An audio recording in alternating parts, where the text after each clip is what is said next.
Hello everybody and welcome back to a brand new episode of NASCAR Heat 4 Career Mode. I hope you're all having a great day. Today we go to Iowa in the Truck Series, Daytona in the Xfinity Series, and in the Cup Series. If my voice sounds a little bit different, it's because I'm still dealing with a little bit of a cold, so hopefully it doesn't mess up too much here today in the video. But there you see the news of the day. Reddick getting his first Cup win in Chicago, putting him in the playoffs. Logano went up and over after a nasty accident in Chicago. We had a rough day in Chicago, but still got a top 20, and we're also one race through our probation, leaving us with 4 races left still on that probation. Now as we came through into the Truck Series here at Iowa, where we had Hailie Deegan back in the truck.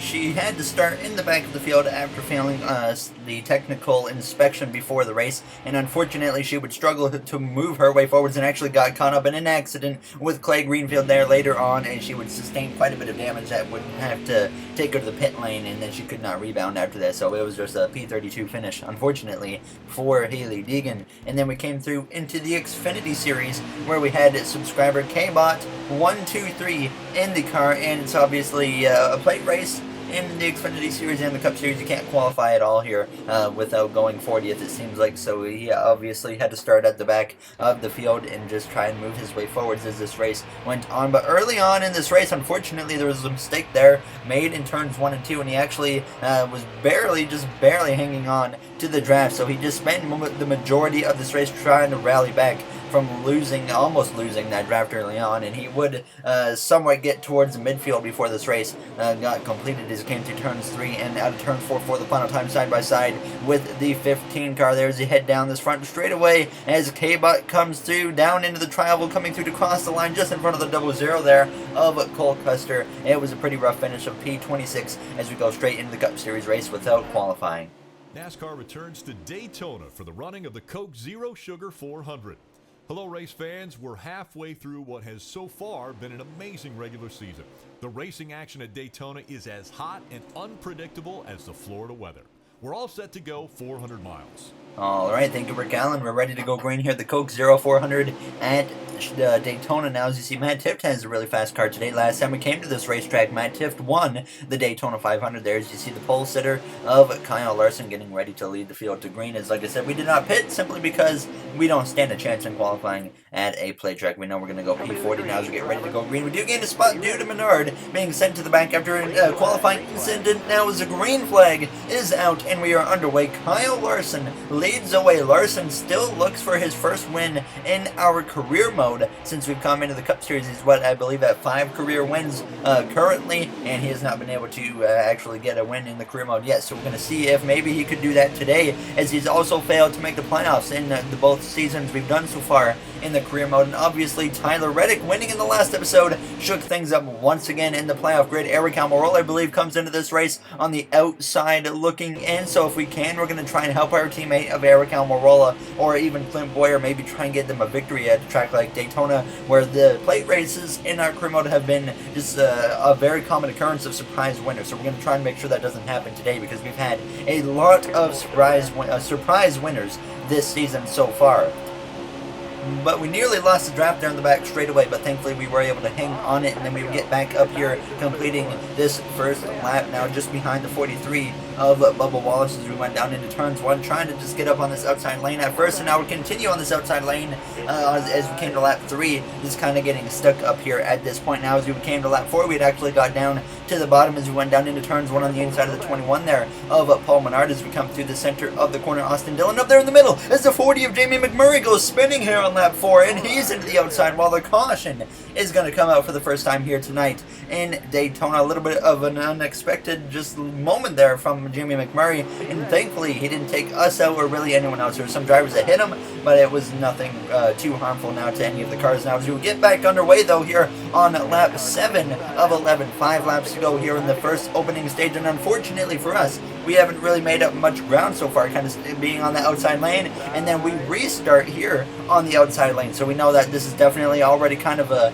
write-off for stage 1. There's no way we're going to probably be able to get points at this point now as we come through turns 1 and 2 on the outside of the 43 of Bubba Wallace. A chance to maybe get down to that inside, but then the 43 stalls out a little bit there, so he kind of blocks my opportunity to get down to the bottom as we go down this back straight away, getting just about into the back of the 62 as it looks like the outside lane checked up just a little bit there as we go down into turns 3. The 13 car of Ty Dillon is leading this race right now as we're going 3 wide up the middle now between Brendan Gaughan, and then it was Truex, but now it's the 38 of David Reagan of the inside as we're going to actually get up into the inside just behind Reagan as we come through to cross the line there, hitting lap 8 of 11, 4 to go here in stage 1. You see me there go up the inside of Reagan, making it 3 wide with him, and now Brendan Gaughan as we go down into the corner. But certainly not a good start, to say the least, here for us in the first stage. But we would rally our way up into the top 30 as we came through, approaching the white flag here in the first stage. Now going 3 wide up the middle between Bubba Wallace and Eric Jones, as I kind of got stuck behind the 43 and I got tired of waiting because he was defending pretty well. Now as there's smoke up ahead, the 13 of Ty Dillon, who was leading coming to the white flag in the stage, ends up spinning out on the apron, and the caution comes out again, and that will end the stage a lap early now, as we were not even close to a top 10 here in stage 1. But we would pay for 2 cans of fuel, 4 tires. I put 40% of tape in the car from 35%, as well as we made a quick repair there for 1 second's worth of damage now as we would get ready to go green here for the second stage. We came in P29, we exit P31, at least on the bottom lane.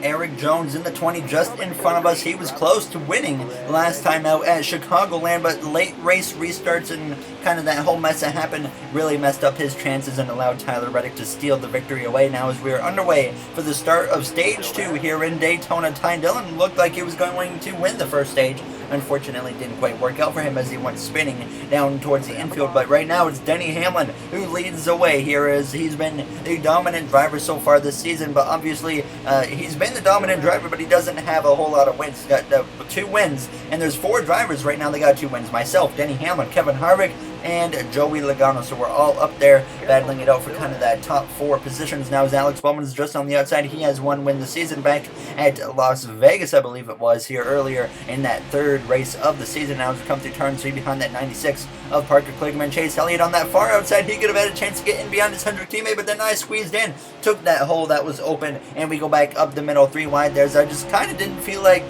waiting on that inside lane, and I decided, since it's still early in this race, we would get a little bit experimental here in Daytona, and unfortunately it didn't quite work out too much as I tried to go to the outside of Alex Bowman here in turn 3. Did not work. I had actually fallen back, and then I would eventually though get to the bottom of the track, and then once I would get to that bottom lane, we would be able to actually excel our way forwards throughout the field, as we were P27 at this moment there as I crossed the line. But once I got to the bottom, we had climbed up to the top 20, now to P19, passing Corey LaJoie for P17, getting up the inside of our Stuart Haas Racing teammate of Harvick nearly, but I actually blipped out of the throttle to allow Harvick to get back to the inside, and then I couldn't tell what he wanted to do. He either wanted to stay up high or go to the bottom, so I took the position now as the 9 of Elliott, though, goes spinning behind us into the tri-oval. Now that's going to bring out another caution here now in stage 2, and that will really hurt the 9's chances, that that might have been the end of Chase Elliott's race here in Daytona.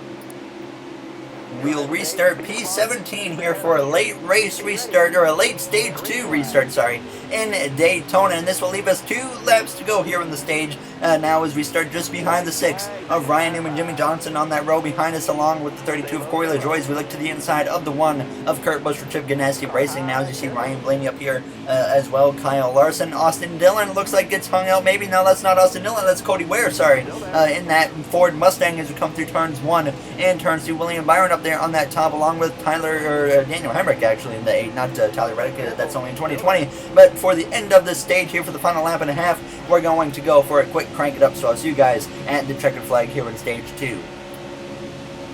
Still there.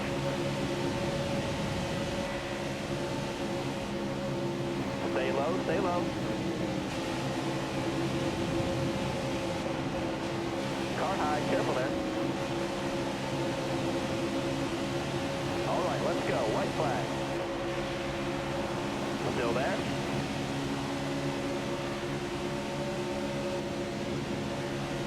You got room, you're clear there.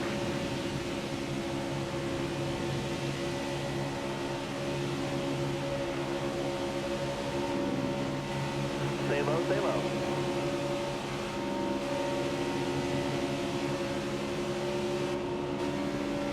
Still there.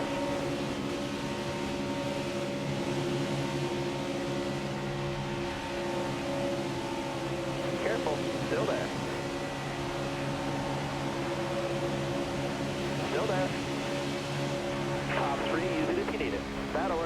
stage points for us here in the second stage. A P8 finish gives us 3 points. Joey Logano with the stage victory and a playoff point added to his name here. One of the drivers with 2 wins on the season. Once again, we pit for 2 cans of fuel, 4 tires. We gain 1 position, thankfully, setting us up on the inside lane for the start of this third and final stage as a green flag is out here in Daytona. Once again, could it be the final restart? We're going to find out shortly now, as there is 13 laps to go. So not a whole lot of time to go here in Daytona now, as Logano is up there on that front row. There you see Tyler Reddick just on the outside behind the 22 of Joey Logano. Reddick getting that first career win, obviously last episode at Chicagoland now, as it looks like we got Chris Buescher out in front, but he's kind of going up to that middle lane. He can't really decide where he wants to go. Joey Gase in P2, Newman third, Logano up here obviously in the mix. Eric Almirola, our teammate, just on my right rear quarter panel. If we can help Almirola, we might want to think about doing that now, as Newman has a pretty good run through the middle. So I decide I'm going to follow Ryan Newman,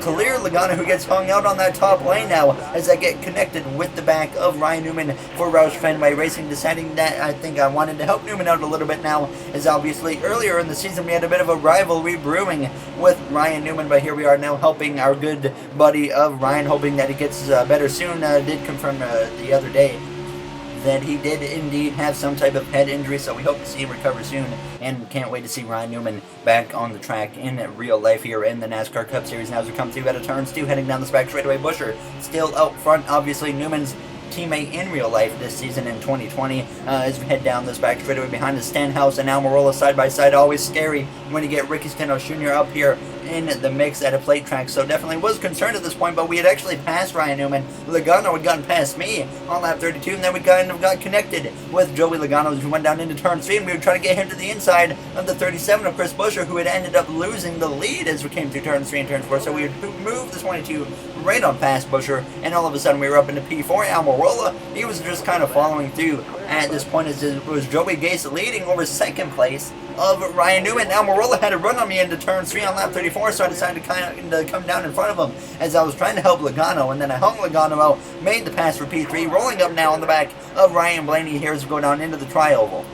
So we would continue behind that 12 of Blaney on lap 35. A lap later, now in the back straightaway, he would make a move of the inside of Joey Gase, and now Ryan Blaney would come through to take the lead here in Daytona, as we're going to follow through of the inside of the 66, and we're going to move through into that second position just behind Blaney. So now I was kind of trying to make a decision when I wanted to try and make a move on Blaney. We come to lap 36 into turn 3 and turn 4. Almirola just behind me. We have some teammate help here now, as though through the center of the corner, the 31 looks like he might be having some type of issue. Sure enough, he goes spinning in the middle of traffic, and that's going to bring out a caution now as he's into the outside. Well, thankfully, no one else really involved in that incident, but that's going to set us up for a NASCAR overtime here in Daytona, which will put Blaney and myself side by side on the front row for the green flag now, as we are once again underway. Overtime is underway here in Daytona, as I thought we were going to have 2 or 3 laps to go, maybe 3 to go, but we ended up getting forced into overtime. I think it's just because we crossed the line, hitting 4 to go now, as we're side by side though for the lead with Ryan Blaney. We've won a plate race here in our Cup Series career so far, and that was at Talladega last season in the playoffs. But there you see our teammate of Eric Almirola, who came into this race just on the outside looking in on the playoffs, I believe now, so we get down in behind him as the outside just does not launch off very well. Blaney goes up to the top, so sure enough, you're thinking, obviously I'm going to try and help my teammate of Eric Almirola. So now we head down this back straightaway. Almirola gets to the inside of Blaney going into turn 3, and I'm at this point committed to help my teammate of Eric Almirola to get to victory lane now as we come to the center of turn 3 and turns 4. If we can just clear Ryan Blaney on the exit of the corner, I think we'll be in good shape, but he hangs on my right rear just a little bit there as we go down into the tri-oval, coming through to start the final lap here in Daytona, trying my best to get clear of Blaney. Sure enough, as we exit the tri-oval, we are clear of the 12, the 43 of Bubba Wallace to the inside, and that's exactly what we want to see behind us, is side-by-side battling as we close in on the back of my teammate of Eric Almirola. Certainly thought about maybe trying to make a move at this point now as I got to the back of him, giving him a little bit of a shot down this back straightaway, when I decided to actually back up a little bit here as we went down this back straightaway, heading down into turn 3. You're going to see right there, I just kind of back out of the throttle a little bit, saying maybe if I can set him up here coming to the line, but the run was not there as we came through the center of the corner. You can see I'm not gaining anything as we come through out of turn 4, so it's going to be Eric Almirola leading the field down the front straightaway, his second Daytona victory of his career as he crosses the line and will guarantee himself into the playoffs as it's a SHR 1-2 finish here in Daytona. Second place for us. I mean, can't complain about that. Second place, we got a teammate into the playoffs. Now we just need to make sure our Clint Boyer gets into the playoffs as well here in the career mode. There you see Almirola's 10th in the points, but he came into this race just like barely on the outside looking in. As I said after the race, we needed Eric in the playoffs, so I helped him where I could at the end. So thankfully it worked out in the end for Eric Almirola, as I guess we kind of owed Eric Almirola after that spin in Sonoma when we took him out in overtime when he had a chance to potentially go for a victory there. So we definitely owed him a little bit, and we got it back to him here in Daytona. So he is a winner. 3 SHR cars so far this season with a victory. Hopefully Clint Boyer can get into victory lane soon, as he is also not one in the career mode. There, as you see the playoff grid now, Boyer's the first guy out, 35 points out right now. Keselowski's the last car in, and he's like in 11th in points or something. So that shows how messed up this playoff grid is right now. And as always, if you guys did enjoy this episode, make sure to comment, like, and subscribe. Those would all be very appreciated. I should mention Matt Tifft is no longer in the playoffs because he has just fallen outside of the top 30. So we'll see if he can rebound himself back in. That's going to be another fight to watch. So I'll see you guys in the next one in Kentucky. Thank you for watching, everybody, and have yourselves a great day.